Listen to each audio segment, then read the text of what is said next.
किसी ने बड़े कमाल की बात कही है कि ठोकर खाकर भी इंसान ना सुधरे तो उसकी मर्जी, वरना पत्थर ने तो अपना फर्ज निभा ही दिया था।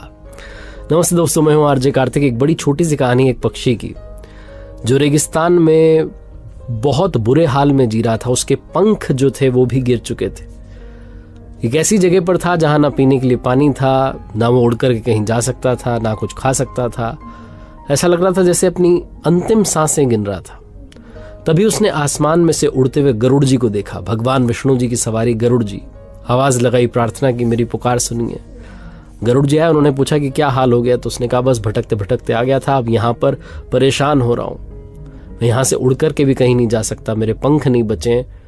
आप कहाँ जा रहे हैं? गरुड़ जी ने कहा मैं तो स्वर्ग जा रहा हूं। तो उस पक्षी ने कहा कि बस ये मत पूछिएगा कि मैं स्वर्ग कब आऊंगा, आप तो ये पूछ लीजिएगा मेरा हाल कब ठीक होगा। आप मेरे लिए कोई जवाब लेकर के जरूर वापस आइएगा, मैं आपकी प्रतीक्षा करूंगा। गरुड़ जी गए स्वर्ग में। जब स्वर्ग गए तो जो देवलोक था, वहां जो दरवाजा था, वहां देवदूत खड़े हुए थे। उन्होंने सोचा कि बड़ी छोटी सी बात है, देवदूत से पूछ लेता हूं। गरुड़ जी ने पूछा देवदूतों से कि एक जो पक्षी है वो नीचे जो मृत्यु लोक है, जहां सब लोग मृत्यु के लिए जाते हैं, वहां अपनी मृत्यु के लिए तरस रहा है। वो पक्षी जिसके पंख नहीं बचा है, वो पक्षी जो अपनी आखिरी सांसें गिन रहा है, ऐसा क्यों हुआ? वो रेगिस्तान में बेचारा उड़ भी नहीं सकता है।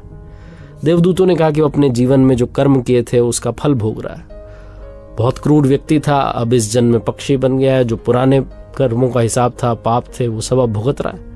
और 7 साल के लिए उसे सजा मिली है। वो मरेगा भी नहीं, लेकिन ढंग से जी भी नहीं पाएगा। गरुड़ जी को दया आ गई। उन्होंने कहा कि अरे बहुत बुरे हाल में है, ऐसा मत कीजिए, कोई तो उपाय होगा। देवदूतों ने कहा बस एक छोटा सा उपाय है, आप उससे कहिएगा कि वो हर हाल में एक ही लाइन जो है बोलता रहे, कि पंक्ति बोलता रहे, भगवान तेरा शुक्र है। गरुड़ जी ने कहा ठीक है। वो जवाब लेकर के वापस धरती लोक आए, मृत्यु लोक आए। और जब आए तो उन्होंने उस पक्षी के पास जाकर के सबसे पहले बताया कि आपको हर हाल में कहना है भगवान तेरा शुक्र है। पक्षी के पास में वैसे भी कोई ऑप्शन तो था नहीं, कोई चारा तो था नहीं। उसने कहा जरूर। गरुड़ जी अपने काम पर निकल गए।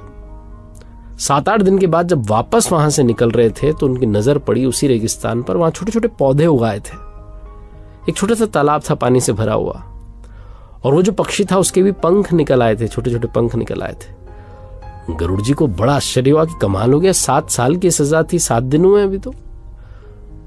फटाफट से वो स्वर्ग पहुंचे, वही देवदूत दरवाजे पर मिले। उनसे कहा कि एक बात बताओ, 7 साल की सजा बता रहे थे, 7 दिन हुए हैं, नीचे तो हाल सुधरने लग गए। देवदूतों ने कहा क्योंकि हमने एक मंत्र आपको दे दिया था, आपने वो मंत्र से बता दिया होगा भगवान तेरा शुक्र है। जब वो पक्षी उड़ने के प्रयास में गर्म रेत पर गिरता तब भी कहता भगवान तेरा शुक्र है। जब उसे पानी नहीं मिलता तब भी कहता भगवान तेरा शुक्र है। जब वो हर बात में भगवान को धन्यवाद देने लगा तो भगवान बड़े दयालु हैं, वो अपने भक्तों को ऐसे मरते हुए नहीं छोड़ सकते। उन्हें मालूम था कि सजा बहुत बड़ी है, उन्होंने छोटी कर दी। 7 साल की सजा 7 दिन की हो गई। ये कहानी उस पक्षी की, गरुड़ जी की नहीं है, ये आपकी हमारी है। हम में से बहुत सारे लोग हमेशा ऊपर वाले को कोसते रहते हैं बजाय कि थैंक यू करने के। अगर आप अपनी लाइफ का पॉजिटिव एस्पेक्ट देखना शुरू करेंगे, आप समझना शुरू करेंगे कि मेरे जीवन में बहुत कुछ है जो बहुतों के जीवन में नहीं है, तो मुझे लगता है कि शायद आप अपनी लाइफ में खुशियां ऐड करते जाएंगे। और मान लीजिए आपका सर दर्द हो रहा है, तब भी आप कहते हैं कि भगवान तेरा शुक्र है, सिर्फ सरदर्द ही हो रहा है, बुखार नहीं आया, तो भी आप लाइफ का एक पॉजिटिव एस्पेक्ट जो है उसे देख रहे होते हैं। जीवन में सकारात्मकता का साथ कभी मत छोड़िए, क्योंकि जो उम्मीद का साथ छोड़ देता है, जिंदगी उसका साथ छोड़ देती है।